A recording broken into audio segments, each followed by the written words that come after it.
ప్రజాపతి ఇక దుఃఖించాడు. దీనికి అంతటికీ కారణం ఎవరు? వీళ్ళని మోక్ష మార్గం వైపు తిప్పుతున్న వాళ్ళు ఎవరు? ఈ 10,000 మంది అక్కడ కూర్చోవటం, ఆయన రావటం, చెప్పటం, వీళ్ళేమో వెళ్ళిపోవటం, మళ్ళా కంటమైన 10,000 మందిని మరలా ఆయన రావటం, మాటలు చెప్పడం, ఎవరి పని చేయటం? నారాయణ మంత్రం. ఎవరాయన? నారదుల వారు. ఇక దక్ష ప్రజాపతికి నారదుడి మీద అమితమైనటువంటి కోపం వచ్చేసింది. పట్టరాని ఆగ్రహవేశంతో శపించాట, నారద, పసిబాలైన నా బిడ్డల్ని పెడమార్గం పట్టించావు. మా వంశానికి ఋషి రుణం, దేవరుణం, పితృరుణం తీర్చుకునే అవకాశం లేకుండా చేశావు. నిన్ను శపిస్తూ ఉన్నానయా, నీవు ఉత్తములైన భగవద్భక్తుల మధ్య సిగ్గుమానవాడివై తిరుగుతూ, అపహింసపడుతూ, ఎక్కడా నిలకడలేని లోక సంచారమై పోదుగాక అన్నాడు. చూడండి, తన మార్గమేమో మోక్ష మార్గం, అందులో ఎలాంటి అనుమానం లేదు. కానీ ఇతను ఏది చేసినా కానీ నింద వేయబడతాడు. నాలుగు అప్పటి నుంచి ఏమని పిలుస్తాడు ఆయన్ని?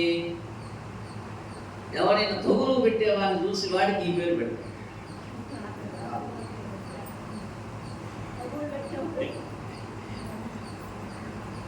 ఎవరికి పెడతారు? నాలుగు పేరు. మన పిల్లలకి పెట్టుకో, మధ్యలో పెడతారు ఆ పేరు. 20 సంవత్సరాలు దాటిన వాడికి పెడతారు ఆ పేరు. ఏం చేస్తారంట వాళ్ళు? ఒకరికి తొగువు పెడతారని చెప్పి నారదుల వారిని చెప్పి పిలుస్తారు ఆయన్ని. అలాగే ఆ శాపం ఎలా వచ్చిందయా అంటే, ఆయనకి నారాయణుడి భక్తుడేమిటి, నిరంతరము సతతము నారాయణ నారాయణ నారాయణ అనేటువంటి నామాన్ని తన యొక్క హృదయం నిండా నింపుకొని, ఆ యొక్క నామాన్ని విశ్వవ్యాప్తం చేసేటువంటి లక్షణం కలిగినటువంటి నారదుడు ఏమిటి, ఈ నింద ఏమిటి అంటే, అదిగో దక్ష ప్రజాపతి యొక్క శాపం. నారదునికి ఏ బాధ కలగల.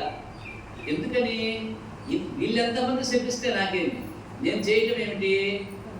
ఆయన్ని చూయించేటువంటి మార్గం చెప్తూ ఉన్నా. అసలు ఆయన యొక్క రూపాన్ని చూడమని చెప్తూ ఉన్నా. ఇవన్నీ వ్యర్థమురా నాయన, ఇవేమి పనికిరానటువంటివి. ఇవి ఎన్ని చూసినా, ఎన్ని చేసినా, ఎన్ని అన్నా నిరర్థకము, అర్థం లేనటువంటివి. అసలైన వాడు ఆయన, అసలు పొందవలసింది అదొక్కటే అని చెప్పి ఆయన అనుకున్న మనసులో మందహాసంతో, నారాయణుడు ఎలా ఉంటాడు, ఈయన అలా ఉంటాడు, నువ్వు ఎన్నన్నా తిట్టనివ్వండి. ఆయన నవ్వులో మార్పుండదు. ఎవరి నవ్వులో? నారాయణుడి నవ్వులోనే మార్పుండదు. కృష్ణుడు చూడండి, ఎప్పుడైనా కానీ కంసుడు ఎన్నిసార్లు ఎన్ని నిందలేశాడు, ఎన్ని తిట్లు తిట్టాడు, ఏమి నవ్వుతూ ఉంటాడు. అక్కడి నుంచి మళ్ళా నారాయణ కీర్తన చేస్తూ వెళ్ళిపోయినట్టు నారదుల వారు. దుఃఖంతో ఉన్న దక్షుణ్ణి బ్రహ్మదేవుడు ఓదార్చి ఆశీర్వదించి, మళ్ళా సంతానం పొందవయ్యా అన్నాడు. ఇక పనే ఉంది ఆ రోజుల్లో వాళ్ళకి, కనటమే పని, అసలు పుట్టించింది అందుకు వాళ్ళు. సరే, ఈసారి అసిద్ధికి 60 మంది పుత్రికలు కన్నది. 60 మంది పుట్టారు. వీళ్ళంతా అతి పుణ్యవతులై పరమ సాధ్వీమతనులై లోకంలో విలసిల్లారు. వీరి అందే ముల్లోకాల సంతతులు ఉద్భవించాయి. వీరికి యుక్త వయసు రాగానే ఎవరు తండ్రి? దక్షుడు. దక్ష ప్రజాపతి పుత్రుల యొక్క 60 మంది. యుక్త వయసు వచ్చేసింది వీళ్ళకి. దక్షుడు వివాహాలు చేశాడు. అలా ఈ యొక్క కన్నటువంటి 60 మందిని ధర్ముడు అనేటువంటి వాళ్ళకి, అతనికి 10 మందిని అప్పచెప్పాడు, వివాహం చేసేసాడు. కన్యాదాన పురస్సరంగా కశ్యపుడు అనేటువంటి మహర్షికి 13 వివాహం చేశాడు. చంద్రుడికి 27 వివాహం చేశాడు. తాక్షుడికి 4 వివాహం చేశాడు. భూతుడు అనేటువంటి వాడికి ఆంగీరసునికి కశ్యపునికి ఇద్దరిద్దరి నుంచి వివాహం చేశాడు. అంటే భూతునికి ఇద్దరికి, ఆంగీరసుడు అనేటువంటి మహర్షికి ఇద్దరిని, కుషాసుడు అనేటువంటి వారికి ఇద్దరిని ఇచ్చి వివాహాలు చేశాడు తండ్రి అయినటువంటి దక్షుడు. ఇక ధర్మునికి 10 మందిని ఇచ్చి వివాహం చేశాడన్నా. ఆ యొక్క ధర్ముని భార్యలైనటువంటి 10 మంది దక్షపుత్రికలు సంతానవతులైనారు. భానువుకి వేదర్షుడు, అతనికి ఇంద్రసేనుడు అనేటువంటి వాళ్ళు పుట్టారు. లంబ అనేటువంటి వాళ్ళకి విద్యోతుడు, అతనికి స్తనయుగ్నులు అనేటువంటి వాళ్ళు కలిగారట. కకుబ్దేవి అనేటువంటి ఆమెకి సంకటుడు, అతనికి కీటకుడు, అతనికి దుర్గాభిమానులైనటువంటి దేవతలు పుట్టారు. జామీదేవి అనేటువంటి ఆమె కోటలకు అధిష్టాన దేవతలని, వారికి స్వర్గుడు, తరువాత నంది అనేటువంటి వాళ్ళు పుట్టారు. విశ్వ అనేటువంటి వాళ్ళు, వీరికి విశ్వే దేవతలు పుట్టారు. వీరికి సంతానం కలగల, వీరు ఇద్దరే ఉంటారు. సంతానం కలగని కారణంగా వీళ్ళు పితృకార్యాల్లో అక్కడ కూర్చొని ఉంటారట. వీళ్ళు విశ్వే దేవతలు. ఇక సాధ్యకి సాధువులు పుట్టారు. వీరికి అర్థసిద్ధి అనేటువంటి వాడు పుట్టాడు. మరుద్వతి అనేటువంటి ఆమెకి మరుద్వతుడు, జయంతుడు కలిగారు. జయంతుడు వాసుదేవాంశతో జన్మించి ఉపేంద్రుడిగా ప్రసిద్ధికెక్కాడు. ఇక ముహూర్త అనేటువంటి ఆమె, ఈ ముహూర్త అనేటువంటి ఆమె అదే దేవతలు కలిగారు. సంకల్పకి సంకల్పుడు, అతనికి కాముడు పుట్టారు. వసువు అనేటువంటి వాళ్ళకి అష్టవసువులు జన్మించారు. వారి పేర్లు ఇక అష్టవసువుల్లో వరుసగా వాళ్ళ యొక్క పేర్లు ద్రోణుడు, ప్రాణుడు, ధ్రువుడు, అర్కుడు, అగ్ని, దోషుడు, వసువు, విశ్వావసువు. ఈ యొక్క వసువుల్లో ద్రోణుడికి భార్య అభిమతి. ఆమెకి హర్ష, శోక, భయములనేటువంటి పుత్రుడు కలిగాడు. రెండో వాడైనటువంటి ప్రాణి భార్య ఊర్జస్పతి. ఆమెకి సహుడు, ఆయువు, పురోజనుడు అనేటువంటి వాళ్ళు పుట్టారు. ధ్రువుని భార్య ధరణి అనేటువంటి ఆమెకి పురాభిమాన దేవతలు పుట్టారు. అర్కుని భార్య వాసన, ఆమెకు తర్షుడు మొదలైన కుమారుడు కలిగారట. అగ్నికి వసుధార వలన ద్రవినాదులు, కృత్తిక యందు స్కందుడు, స్కందునికి విషాదులు పుట్టారు. దోషిని భార్య శర్వరి, ఆమెకి శ్రీహరి అంశతో శింసుమారుడు అనేటువంటి వాడు కలిగాడు. ఇక వసువు భార్య అంగీరస, ఆమెకి దేవతల శిల్పైనటువంటి విశ్వకర్మ పుట్టాడు. ఇది ఎప్పటిది? దేవతలు పుట్టక ముందు ఈ యొక్క దేవతాగణం ఇదంతా కూడా. ఇక విశ్వకర్మ పుత్రుడు చాక్షుషమనుడు, అతనికి విష్ణువు, సాధ్యులు పుట్టారు. విభావసు అనేటువంటి ఆయన భార్య ఉష, ఆమెకి విష్ణుడు, రోచి, అతపుడు అనేటువంటి వారు పుట్టారట. అతువుకు దినాది దేవత అయినటువంటి పంచయాముడు అనేటువంటి వాడు పుట్టాడు. ఇక భూతుని సంతతి దక్షుని పుత్రులైనటువంటి స్వరూప, ఆమె చెల్లెలు భూతుని భార్యలైనటువంటి వాళ్ళు. స్వరూపకు ఏకాదశ రుద్రతో సహా అనేకమైన రుద్రగణాలు, ఆమె చెల్లెలకి 11 రుద్ర పార్షదులు, ప్రేతాది భూత నాయకులు పుట్టారు. ఇక అంగీరసుడు అనేటువంటి ఆయనకి స్వధర యందు పితృదేవతలు, సతి యందు అధర్వాంగీరసుడు అంటే వేదాభిమాని పుత్రులే జన్మించారట. కుషాశ్వుడు అనేటువంటి దక్షపుత్రికలైనటువంటి వాళ్ళు అర్చయందు ధూమ్రకేతువు, దిశణయందు వేదిషుడు, దేవరుడు, వయసుడు, మను అనేటువంటి వాళ్ళు జన్మించారు. ఇక తార్ష్వుడు అనేటువంటి వాళ్ళకి వినత, పతంగి, కద్రువ, యామిని అనేటువంటి 4 భార్యలు ఉన్నారు. వినతకు గరుత్మంతుడు పుట్టాడు. తెలుసా గరుత్మంతుడు? చూడండి ఎప్పటి వాళ్ళ వీళ్ళంతా. వినతకి గరుత్మంతుడు పుట్టాడు. సూర్య సారథి అయినటువంటి అనూరువు అనేటువంటి వాడు అరుణుడు అనేటువంటి వాళ్ళు జన్మించారు. ఇక కద్రువకి నాగులని, పతంగి, పక్షులని, యామిని, మిడతలని కన్నారు. ఇక తర్వాత చంద్రుడికి అశ్వని, భరణి, కృత్తిక, రోహిణి, మృగశీర్ష అనేటువంటి 27 మంది భార్యలు అన్నాం. ఈ విధంగా చంద్రుడికి భార్యలు అయినటువంటి 27 మంది రేవతి వరకు. వీళ్ళలో రోహిణి యందు ప్రత్యేక అభిమానం ఉంది చంద్రుడికి. ఇతర భార్యల యందు ఉపేక్ష ఉండటం చేత దక్షుడు అతన్ని శపించాడట చంద్రుడిని. నా కూతుర్ని ఇలా చేస్తావా అని చెప్పి. అందువల్ల ఈ యొక్క చంద్రుడికి ఒక రోగం వచ్చింది. ఏం రోగం అది? క్షయరోగం పట్టుకుంది. ఈ యొక్క క్షయరోగం వలన సంతానాలు సంభవించాయి. ఇక కశ్యపుడు అనేటువంటి ఆయన యొక్క పుత్రుడు చెప్తూ ఉన్నాడు. అదితి, దితి, దరుడు, కాష్ట, అరిష్ట, ఇల, ముని, క్రోధవశ, తామ్ర, సురభి, సరమ, తిమి అనబడేటువంటి 13 దక్షపుత్రికలు కశ్యపుని యొక్క భాగ్యం. ఇందులో తిమి అనేటువంటి ఆమె తిమింగలాది జలచరాల్ని కన్నది. అంటే ఇవన్నీ ఎక్కడ పుట్టినాయి అని చెప్పి అనుకోవచ్చు. చేపలు ఎక్కడి నుంచి వచ్చినాయి, తిమింగలాలు ఎక్కడి నుంచి వచ్చినాయి? తిమికి, దక్ష ప్రజాపతి యొక్క కూతురైనటువంటి తిమికి తిమింగలాది జలచరాలు వచ్చేసాయి. సరమ అనేటువంటి వాళ్ళకి వ్యాఘ్రము, సునకము లాంటి జంతువులు పుట్టాయి. 4 కాల జంతువులు. వ్యాఘ్రం అంటే పులి, సునకం అంటే కుక్క. ఇలా 4 కాల జంతువుల యొక్క సరమకి పుట్టాయి. ఇక సురభి అనేటువంటి గోవులు వచ్చేసినాయి. అంటే చీలిక గిట్టలు గల జంతువులు జన్మించాయి.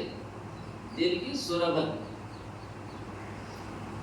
ఇక తామ్ర అనేటువంటి ఆమెకి డేగలు, గద్దలు పుట్టాయి. ముని అనేటువంటి ఆమెకి అప్సరసులు జన్మించారు. క్రోధవశ అనేటువంటి ఆమెకి భయంకరమైనటువంటి పాములు పుట్టాయి. ఇలా అనేటువంటి వాటికి వృక్ష జాతులు పుట్టాయి. వృక్షాలు అంటే చెట్లు. సురస అనేటువంటి ఆమెకి రాక్షసులు, అరిష్ట అనేటువంటి ఆమెకి గంధర్వులు పుట్టారు. కాష్ట అనేటువంటి ఆమెకి చీరని గిట్టలు గల గుర్రాలు మొదలైనవి పుట్టాయి. వాటి గిట్టలు ఇలా ఉండిపోతాయి, మధ్యలో చీలిక ఉండదు. ఆవులకు చూడండి చీలిక ఉంటుంది, బర్రెలకి ఆవులకు. ఈ రెండింటికి తేడా చూడండి, జంతువుల్లో తేడా ఇప్పటి. ఇక ధనువు అనేటువంటి ఆమెకి పుట్టిన వాళ్ళు దానవులు అన్నారు. ఆమెకి 61 మంది జన్మించారట ధనువుకి. వారిలో 18 మంది అతి ముఖ్యులుగా మనం చెప్పుకుంటూ ఉన్నాం. ఆ యొక్క 18 మందిలో విమూర్ఖుడు, శంబరుడు, అరిష్టుడు, హయగ్రీవుడు, విభావసము, అయోముఖుడు, శిఖిశంకరుడు, స్వర్భానువు, కపిలుడు, అరుణుడు, వృషభర్కుడు, లోముడు, ఏకచక్రుడు, అనుతాపకుడు, ధూమ్రక్రేషుడు, విరూపాక్షుడు, విప్రచిత్తుడు, దుర్జయుడు అనేటువంటి 18 మంది. వాళ్ళలో స్వర్భాను కుమార్తె సుప్రభను నముచి పెళ్ళాడాడు. వృషభర్ముని యొక్క కుమార్తె అయినటువంటి శర్మిష్ఠని నహుషుని కుమారుడైనటువంటి యయాతి పెళ్లి చేసుకున్నారు. ఇక మొట్టమొదటి వంశాల వాళ్ళు వీళ్ళంతా, మానవులలో మొదటి వాళ్ళు వీళ్ళంతా. ధనువు తనయుడైనటువంటి వైశ్వానరునికి ఉపదానవి, హయశిర, పులోమ, కాలక అనేటువంటి కుమార్తెలు కలిగారు. ఇప్పుడు మనం ఎక్కడున్నాం? కలియుగంలో నడుస్తూ ఉన్నాం. ఇది కొన్ని యుగాల ముందు వాళ్ళు మొట్టమొదటి వాళ్ళుగా మనం భాగవతంలో వీళ్ళ చరిత్ర చదవాలి, తెలుసుకోవాలి. ఇక ఉపదానవిని అనేటువంటి ఆమెకి హిరణ్యాక్షుడు, హయశిరని క్రతువు పెళ్ళాడారు. పులోమ, కాలకలను బ్రహ్మదేవుని ఆదేశం ప్రకారం కశ్యపుడు పెళ్లి చేసుకున్నాడు. ప్రజాపతి ఆయన, కశ్యపుడు మహర్షి ఆయన. పులోముకు పౌలోములు, కాలకలకు కాకతీయులు పుట్టారు. ఇది జాతుల వాళ్ళు. వీరు యుద్ధం చేయడంలో అతి నేర్పరులట. నివాత కౌశలని చెప్పి కూడా పిలుస్తారు వీళ్ళని. ఈ దానవులు యజ్ఞాలకి విఘ్నాలు కలిగిస్తూ దేవతలతో యుద్ధం చేసేవారు. ఇంద్రుని కోరిక మీద మీ తాత అయిన అర్జునుడు వీళ్ళతో పోరాడి ఓడించాడయా? ఓ ఎవరికి చెప్తున్నాడు? పరీక్షితుడు చెప్తూ ఉన్నాడు. ఎవరు? సుఖబ్రహ్మ. మీ తాత అర్జునుడు వీరితో పోరాడి ఓడించాడు అన్నాడు. ఇంద్రుని కోరిక మీద. చూడండి, అర్జునుడికి ఇంద్రుడికి ఎంత రిలేషన్ ఉందో. ఇంద్రుడు కోరుకున్నాడు అర్జునయ్య ఒకసారి వాళ్ళతో యుద్ధం చేయమని. యుద్ధం చేసి ఓడించాడు వాళ్ళని. అంత ప్రతాపవంతుడు అర్జునుడు. విప్రచిత్తుడు శివిహిక అనే భార్యందు 101 మంది దానవుల్ని కన్నది. వారిలో పెద్దవాడే రాహువు అనేటువంటి వాడు. ఉన్నారా ఆయన్ని? రాహు గ్రహం అదే గ్రహంగా ఉంది. తర్వాత మిగిలిన 100 మంది కేతువులు. కేతువు ఒక్కడు కాదు, 100 మంది. ఈ రాహువే అమృతాన్ని చూసి ఒక గ్రహంగా నిలిచిపోయినాడు. అమృతాన్ని నాకాడు అన్నాడు. దర్భ మీద పడితే అది నాకి రాహు అయినాడు, ఒక గ్రహంగా మనకు. అంటే అమృతం సిద్ధించింది వాడి కడుపులోకి దిగల అమృతం సిద్ధించింది. అవును అవును. కాబట్టి గ్రహంగా ఉన్నాడు, అంటే దేవతల్లో చెరిపోయినాడు. ఇక అదితి సంతానం వినవయ్యా ఓ రాజా, సాక్షాత్తు నారాయణుడే ఆ యొక్క పవిత్ర మాతృమూర్తి గర్భాన ఉదయించాడు. అదితి ఎందు ఆమెకు వివస్వంతుడు, అర్యముడు, పూషుడు, త్వష్ట, సవిత, భగుడు, దాత, విధాత, వరుణుడు, మిత్రుడు, శుక్రుడు, ఉరుక్రమణుడు అనబడేటువంటి 12 ఆదిత్యులు జన్మించారు. ఆదిత్యులు అంటే ఎవరు? సూర్యుడు. సూర్యుడు ఒక్కడు కాడు. ఎంతమంది? 12 ఆదిత్యులు. రుద్రుడు ఒకడు కాదు, ఏకాదశ రుద్రుడు. ఒక్కొక్క మనువు కాలంలో ఒక్కొక్కరు ఆ యొక్క పోస్టులో కూర్చుంటారు. సూర్యుడిగా ఒక మనువు కాలంలో ఒక సూర్యుడు ఉంటాడు. వాళ్ళలో ఎవరు? వివస్వంతుడు, అర్ఘ్యముడు, పూషుడు, త్వష్ట, సవిత, భగుడు, దాత, విధాత, వరుణుడు, మిత్రుడు, శుక్రుడు, గురుక్రముడు అనేటువంటి 12 ఆదిత్యులు. ఈ గురుక్రముడే ఒకానొక సమయంలో వామనుడిగా ఉద్భవించాడు. త్రివిక్రముడు అనేటువంటి నారాయణుడు ఆయన. వివస్వంతునికి సంజ్ఞ అనేటువంటి భార్య యందు శ్రాద్ధదేవుడు జన్మించాడు. వివస్వంతుడు అంటే ఎవరన్నాం? సూర్యుడు అన్నాం. ఆ సూర్యుల్లో ఒక భార్య సంజ్ఞాదేవి. ఆమెకి శ్రాద్ధదేవుడు జన్మించాడు. ఇతడే వైవస్వత మనువైనాడు.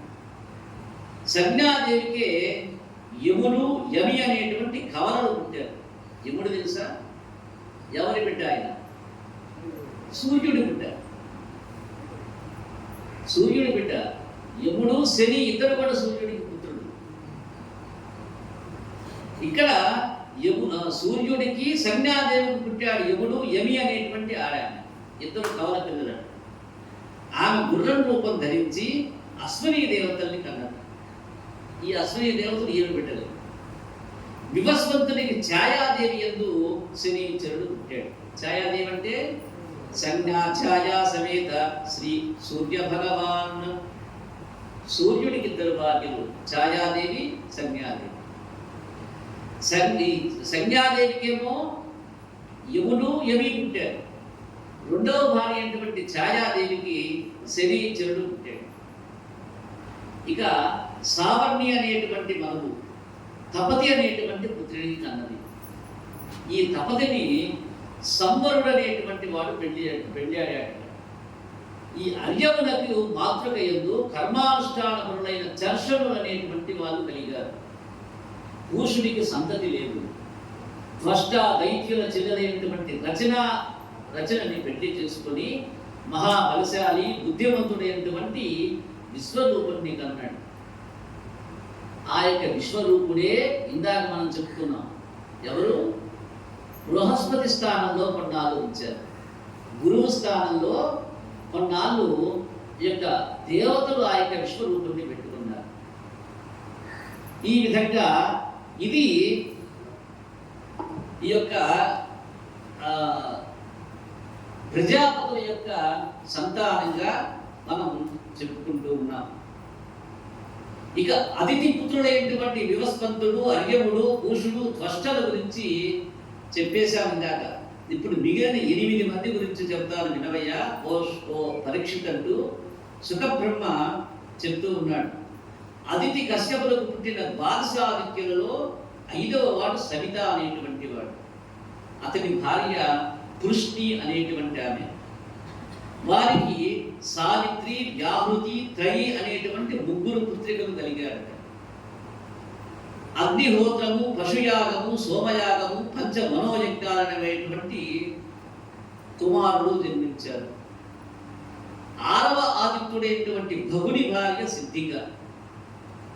వారికి మహిముడు, విభుడు, ప్రభుడు అనేటువంటి కుమారుడు జన్మించారు. ఆశిష అనేటువంటి కుమార్తె కూడా పుట్టింది. 7వ ఆదిత్యుడైనటువంటి ధాతుకు కుహువు, సినీవాలి, రాక, అనుమతి అనేటువంటి 4 భార్యలు ఉన్నారు.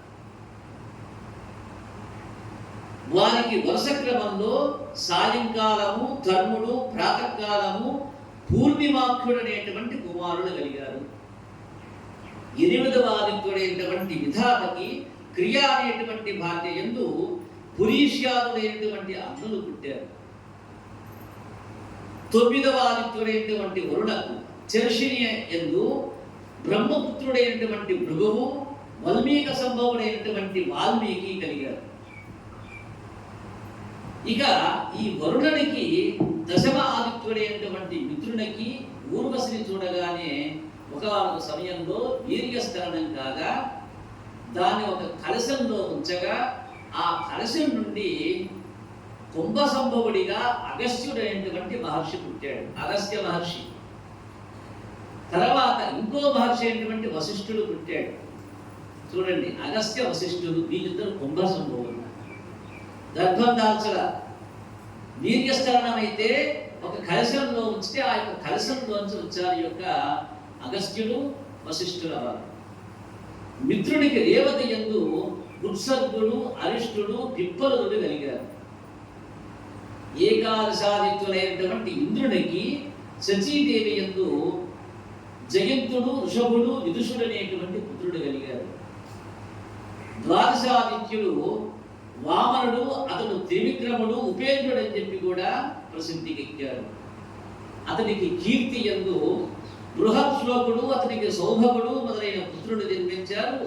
ఇది అదితి కశ్యపుల యొక్క సంతతి క్రమం. ఇక దితి కశ్యపుల సంతతిని గురించి చెప్తాను వినండి. దితి సంతతి దైత్యులు అనబడ్డారయ్యా. వీరికి మొట్టమొదట పుట్టినవాడు హిరణ్యకశిపుడు. తర్వాత హిరణ్యాక్షుడు, జంభాసురుని యొక్క కుమార్తె అయినటువంటి కయాధువు హిరణ్యకశిపుని యొక్క భార్య. వీరికి ప్రహ్లాదుడు, అనుహ్లాదుడు, సంహ్లాదుడు, హ్లాదుడు అనేటువంటి 4 కుమారులు జన్మించారు. ఆ తరువాత సింహిక అనేటువంటి కుమార్తె కూడా కలిగింది. ఈ సింహిక విప్రచిత్ అనేటువంటి దానవుని యొక్క భార్య. సింహిక గర్భ సంభూతం తం రామం ప్రణమామ్యహం అంటూ ఈ యొక్క సింహిక యొక్క కుమారుడే రాహు అనేటువంటి వాడు. అతడు దేవతల పంక్తిలో కూర్చొని అమృతం త్రాగడానికి సిద్ధపడ్డాడు ఒకనొక సమయంలో. ఎప్పుడది? అమృతాన్ని పంచేటువంటి సమయంలో. మోహిని అవతార ఘట్టంలో వస్తుంది, ఇందులోనే ఉంది. అలా సిద్ధపడితే శ్రీహరి వారి యొక్క శిరస్సు ఖండించాడు. ఇక సంహారుడు గతి యందు పంచజనుడు అనేటువంటి వాడు పుట్టాడు. వీడు దితి కశ్యపుల యొక్క మొట్టమొదటి సంతానం, హిరణ్యకశిపుని యొక్క మొదటి సంతానం. హ్లాదునికి దమని యందు వాతాపి పుట్టాడు. ఇల్వరుడు కూడా ఇలానే పుట్టాడు. వీరే అగస్త్యుని ఒక సమయంలో చంపబోయి అతని గర్భంలో చేరి జీర్ణమైపోయినారు. జీర్ణం వాతాపి జీర్ణం అంటాడు. ఇక అనుహ్లాదునికి ఊర్మి యందు భాస్కరుడు, మహిషుడు అనేటువంటి వాళ్ళు కలిగారు. తరువాత ప్రహ్లాదుడు యొక్క ప్రహ్లాదునికి దేవి అనేటువంటి భార్య యందు విరోచనుడు అనేటువంటి వాడు పుట్టాడు. అతని పుత్రుడే బలి చక్రవర్తి. యొక్క బలిని అదుపు చేయటం కోసం అని చెప్పి శ్రీమన్నారాయణ ఒక అవతారాన్ని దాల్చాడు. ఆ అవతారం పేరే వామనావతారం. దశావతారాల్లో మత్స్య కూర్మ వరాహ నారసింహ వామన పరశురామ శ్రీరామ బలరామ శ్రీకృష్ణ కలికి, ఇవి దశావతారాలు. యొక్క అవతారాలు అవతారమైనటువంటి వామనావతారం ఈ యొక్క బలి చక్రవర్తిని అదుపు చేయడం కోసం ఉద్భవించాడు. బలికి అసన అనేటువంటి భార్య యందు 100 మంది కుమారులు కలిగారు. 2 భార్యలు, అసిన బానుని అనేటువంటి భార్యలు. ఈ భార్య యందు 100 మంది పుత్రులు కలిగారు. బాణాసురుడు శివుని ఆరాధించి శివపుత్రుల్లో ప్రధాన స్థానాన్ని పొందాడు. ఆ బాణాసురుడు వీరి యొక్క పుత్రుల్లో ఒకడు, బలిచక్రవర్తి యొక్క పుత్రుల్లో ఒకడు. దితికి ఇంకా 49 మంది పుత్రులు కలిగారు. వీరు మరుత్తలు అనే పేరుతోటి పిలవబడ్డారు.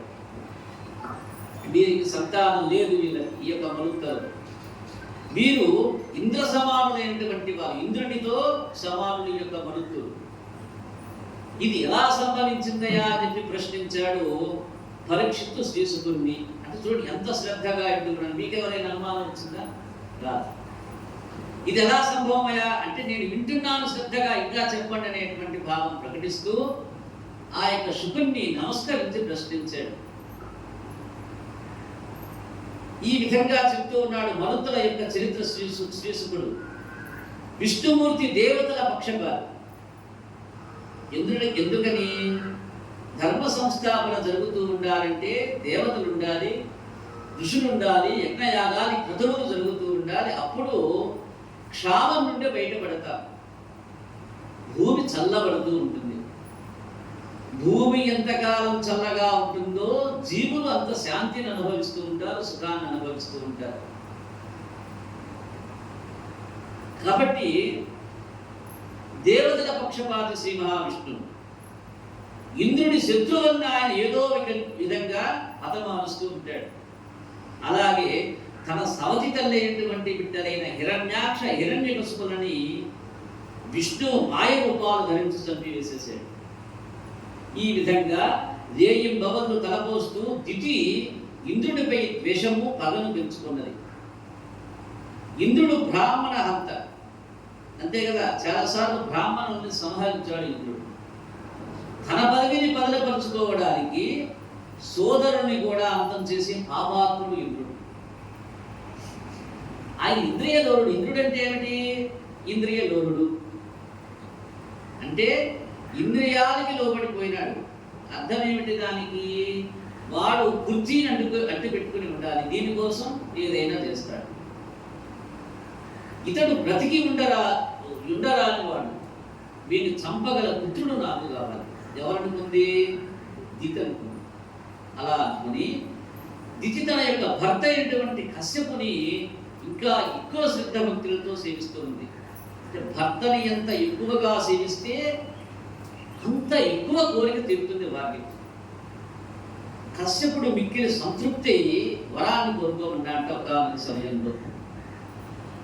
ఆమె ఎలాంటి సంకోచం లేకుండా ఒకే ఒక్క మాట ఉంది. అయ్యా ఓ నాథ, ఇంద్రుని హతమార్చగల పరాక్రమశాలి అమరుడు అయినటువంటి పుత్రుడు కావాలి నాకు అని చెప్పి కోరుకుంది ఒకే ఒక్కసారి.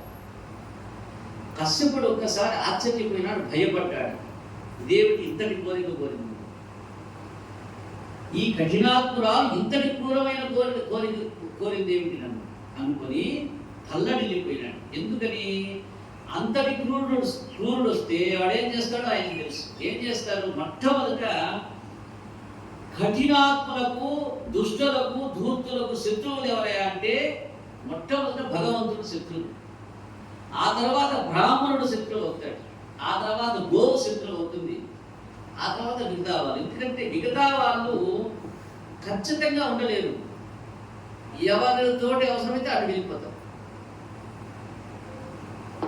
దీన్నే అదే అంటే నేను ఎక్కువసార్లు అనుకోవడం కానీ సూత్ర లక్షణం అన్నాడు 4. అంటే వాళ్ళు అవకాశవాదులు అన్నమాట.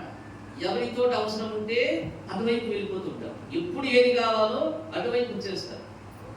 కాబట్టి వాడు అటువైపే వెళ్తాడు వీడు. అందుకని ఇతనికి అవకాశవాదం అన్నాడు.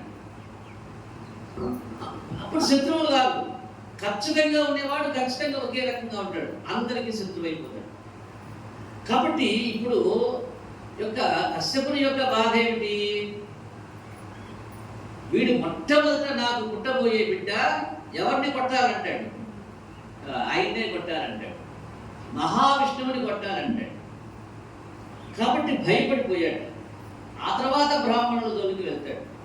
బ్రాహ్మణులు పోతే వేదం అంతరించిపోతుంది. వేదం అంతరించిపోతే ధర్మకార్యాలు ఉండవు, యజ్ఞయాగాది క్రతువులు ఉండవు, దేవతలు తృప్తిగా భోజనాన్ని ఆరగించలేరు. హవిస్సులిస్తేనే దేవతలకి అన్నం.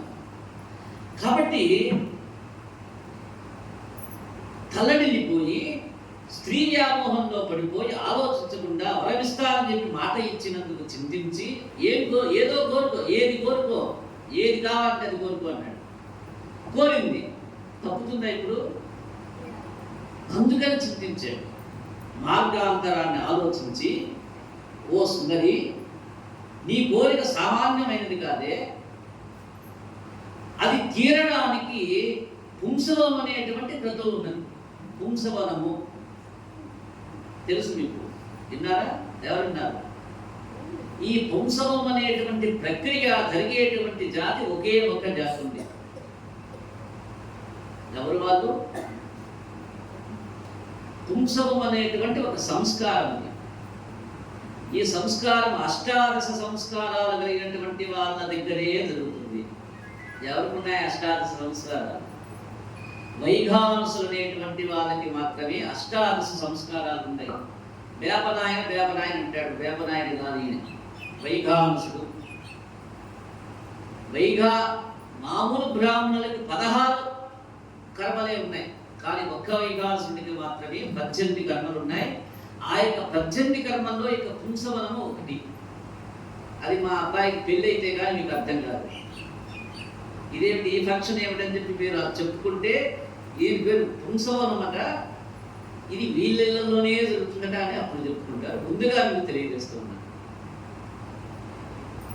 ఇది వ్రతం ఒకటి, దాని నియమాలన్నీ చెప్తూ ఉన్నాడు. ఒక ఏడాది పాటిస్తూ నిష్ఠతో వ్రతం ఆచరించాలి ఓ భార్య. తిథితోటి చెప్తూ ఉన్నాడు కశ్యపుడు అని నియమాలు చెప్పేసేసాడు. ఈ నియమాలు ఏమిటయ్యా అంటే, మార్గశుద్ధ పాఠ్యమి నుండి 1 సంవత్సరం దీక్ష పునాది. ఈ సమయంలో ఏ ప్రాణిని హింసించరాదు, ఎవరిని నిందించరాదు, అసత్యం ఆడరాదు. అసత్యం అంటే అబద్ధం ఆడకూడదు, కోపం పడకూడదు, ఎవరిని మాంసాహారం తినకూడదు, అతిగా మాట్లాడకూడదు, దుర్జనులతో అసలు మాట్లాడకూడదు, పరుషంగా పలకకూడదు, కాళ్ళు చేతులు కడుక్కోకుండా నిద్రించకూడదు. కాలు కడుంటే నిద్ర పట్టదు. చూడండి, నియమాలు ఎంత కష్టంగా ఉంటాయో, చాలా వ్యవహారం ఉంటుంది అందులో.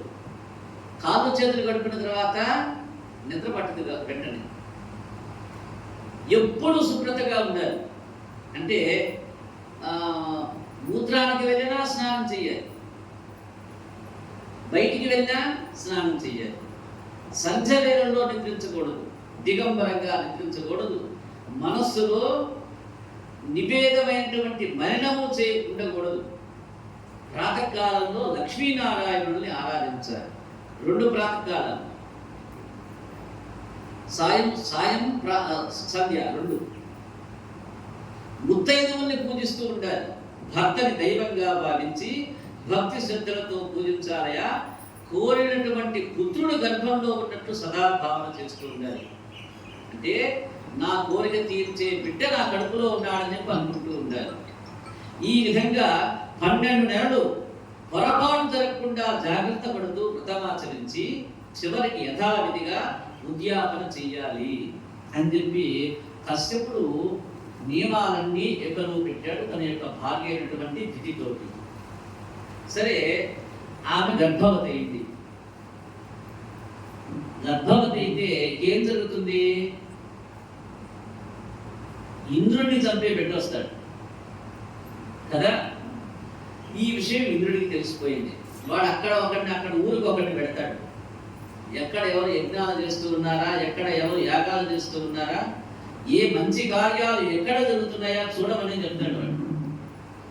ఈ విషయం తెలుసుకున్నాడు ఇంద్రుడు. మారు వేషంలో తన యొక్క పినతల్లి దగ్గరికి వచ్చాడు. పరిచారుడిగా చేరాడు. సపర్యలు చేయడానికి వచ్చాడు, పరిచర్యలు చేయడానికి వచ్చాడు. ఆమెకి కావాల్సిన పూజా సామాగ్రి తేవడం, ఫల పుష్పాలను తెచ్చిపెట్టడం ఈ యొక్క వ్రతాన్ని ఆమెకు అవసరం కూడా. ఆమెకు అవసరం అది.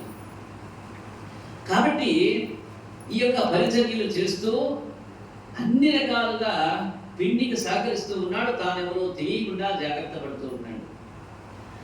ఆమె వలన వ్రతమాచరించడంలో ఏదైనా లోపం జరగకుండా ఉంటుందా అని చెప్పి బియ్య కళతో కనిపెట్టుకుని ఉన్నాడు. ఎప్పుడెప్పుడు వ్రతం చెడుతుందా, భాగకార్యాన్ని సాధిద్దామని చెప్పి ఎదురు చూస్తూ ఉన్నాడు. చివరికి ఒకనాడు దితి బడలిక వలన తొందరలో కాళ్ళు పట్టుకోకుండా నిద్రపోయింది. అదును కోసం ఎదురు చూస్తూ ఉన్న ఇంద్రుడు అదితికి నియమం భంగమైనట్లుగా తెలుసుకొని తన యొక్క యోగశక్తి చేత సూక్ష్మదేహాన్ని ధరించి దితి గర్భంలో ప్రవేశించాడు.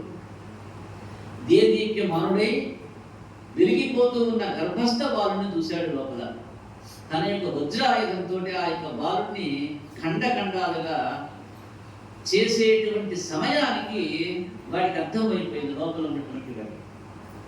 పెద్దగా ఏడవటం మొదలుపెట్టాడు. ఇంద్రుడు వాడు ఏడుస్తూ ఉంటే ఏమన్నాడు వీడు పాపం? ఇంద్రుడు ఏం చేయాలి? మొదట ఏం చెప్పాలి? ఏడవద్దు. ఎందుకు ఏడిస్తే ఏమవుతుంది? తల్లి లేస్తుంది. అందుకే ఏడవద్దు. దీన్ని ఏడవకన్న దాన్ని దేవ భాషలో మారుదా అన్నాడు. మారుదా అన్నాడు. అంటే ఏడవద్దని అంటూనే వాడిని కొయ్యటం మొదలుపెట్టేశాడు. ఎన్ని కోతలు కోసాడంటే 6 కోతలు చేశాడు. 7 భాగాలు అయిపోయింది, 7 ముక్కలు అయిపోయింది. 7 ఖండాలు అయిపోతే ఈ 7 శకలాలు 7 పిల్లలైపోయి ఏడవటం మొదలుపెట్టేశారు. చూడండి, 7 భాగాలు 7 పిల్లలు ఏడవటం మొదలుపెట్టేశారు. సరే, ఇంద్రుడు మళ్ళీ ఆ 7 ఖండాలుగా ఛేదించాడు. మొత్తం ఎన్నైపోయినాయి? 7 49 భాగాలు అయిపోయినాయి. 49 భాగాలు తయారైపోయినాయి దితి యొక్క గర్భంలోనే ఇంద్రుని యొక్క ఖడ్గ ఛేదనం ద్వారా.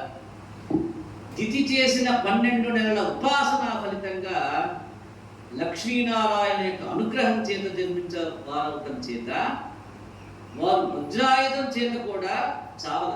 చూడండి, వజ్రాయుధం ఇంద్రుడు ఉపయోగించాడు. ఏమవ్వాలి? చచ్చిపోవాలి. ఇంద్రుడు పైగా చంపింది, చచ్చిపోవాలి. కానీ ఎందుకు చావలేదు? ఈమె వ్రతంలో 12 నెలల పాటు నీవు నిరంతరం నిత్యము ఉదయము సాయంత్రము ఏం చేయమన్నాడు? భర్త అయినటువంటి కశ్యపుడు లక్ష్మీనారాయణుడిని ఆరాధించమన్నాడు. అందుచేత ఈ 49 ముక్కలైనవి కానీ చావదా ఇక్కడ 49. బిడ్డలందరూ ఇంద్రుడిని అన్నట్టు, అన్నా మేము నీ సోదరుడమయ్యా, నీ సేవ చేస్తాం, మమ్మల్ని చంపవద్దని చెప్పి కేకేశారట లోపలి. అని ప్రార్థిస్తే అప్పుడు ఇంద్రుడు చేసేది లేక అలాగనయా మిమ్మల్ని చంపను, నా పార్శ్వములుగా నా సేవ చేస్తూ ఉండటానికి నా వద్దనే ఉంచుకుంటారు మిమ్మల్ని, మీరు మరుద్గణ అనబడతారు ఇప్పటి నుంచి. అంటే నేను మారుదా అంటే అలా ఆ సమయంలో మీరు ఉన్నారు కాబట్టి మరుద్గనులుగా మిమ్మల్ని పిలుస్తానని చెప్పి అభయం ఇచ్చాడు. లోపల ఉండగానే తనకి మిత్రుడిగా చేసుకున్నాడు ఇంద్రుడు ఆ యొక్క 49 మందిని. దితి గర్భం నుండి ఇంద్రుడితో సహా 49 మరుత్తులు బయటకు వచ్చేసేసారు. గర్భంలోంచి ప్రసవించింది ఆమె. ఈ విపరీత పరిణామం చూసి దితి దిగ్భ్రాంతి చెందిపోయింది, ఆశ్చర్యపోయింది. ఇంద్రుని చంపగల ఒక్క పుత్రుడి గురించి తాను పుంసవన వ్రతం చేస్తే 50 మంది కుమారులు ఒక్కసారి పుట్టడం ఎలాగో సంభవించింది అంటూ కలవరం చెందిన. అర్థంగా ఆ బిడ్డని తేరిపార చూస్తే అగ్ని తేజస్సుతో వెలిగిపోతున్న ఇంద్రుణ్ణి వారిలో పోల్చుకున్నాడు. ఆ ఆగ్రహావేశంతో ఓ ఇంద్ర, నిన్ను చంపగల పుత్రుని కోసం నేను వ్రతం చేస్తే నీవే నా గర్భం నుండి బయటికి రావటం ఏంటి? నిజం చెప్పగా ఏం జరిగిందని చెప్పి కేకేసింది. గద్దించడిగేసరికి ఇంద్రుడు భయపడిపోయినాడు. జరిగిందంతా చెప్పి ఆమె శరణు వేడుకున్నాడంట ఇంద్రుడు దితిని. దితి సహజంగా ఆడవాళ్ళకి ఏ హృదయం ఉంటుంది? మాతృ హృదయం ఉంటుంది. యొక్క మాతృ హృదయం చేత ఎప్పుడైతే శరణాగతుడైనాడో ఇంద్రుడంతటి వాడు, పాపం మాతృ హృదయం కదిలిపోయిన దానికి ఇంద్రుడిని క్షమించింది. జరిగిందంతా చెప్పి ఎప్పుడైతే ఆ యొక్క శరణు వేడిందో క్షమించినటువంటి ఆ యొక్క దితి విధి నిర్ణయం ఎలా ఉంటే అలాగే జరుగుతుందని చెప్పి అనుకొని దాన్ని ఎవరు మార్చలేదని చెప్పి జ్ఞప్తికి తెచ్చుకొని తనకు ఒక పుత్రుడి బదులుగా 49 మంది లభించారని, వాళ్ళంతా అసురుడు కాకుండా అమరులైనారని, ఏ లిస్టులో లేకపోయినారు వీళ్ళు? మరుత్తులుగా అయిపోయినారు. మరుత్తులంటే దేవతల్లో ఒక జాతి. ఏమని చెప్పాడు? వీళ్ళు నా అంతటి అంశం మీకు ఉంటుంది అన్నాడు. అంతటి అంశం ఉంటే ఖచ్చితంగా ఇంద్రుడిని ఓడిస్తాడు. కానీ మిత్రులుగా చేసుకున్నాడు, నా పార్షులుగా ఉంటాడని చెప్పాడు. అంటే ఆయన ఎలాంటి అనుభవాలు పొందుతాడో, ఆయన ఎలాంటి సుఖాలు పొందుతాడో, ఈ యొక్క మరుతులు కూడా అలానే సుఖాలు అనుభవిస్తారు. అంత భగవంతుడి ఇచ్చ ప్రకారం జరిగిందని చెప్పి సంతోషించింది. ఇంద్రునితో సహా 49 మంది మరుతులు స్వర్గలోకానికి వెళ్ళి దేవతలు ఏం చేశారట, అంతటితోటి 60 మంది దక్షపుత్రిక సంతతుల యొక్క వివరాలు ముగిసిని అంటూ పరీక్షిత్తు తోటి శ్రీశుకుడు బోధించాడు. జై రమా రమణ గోవిందా.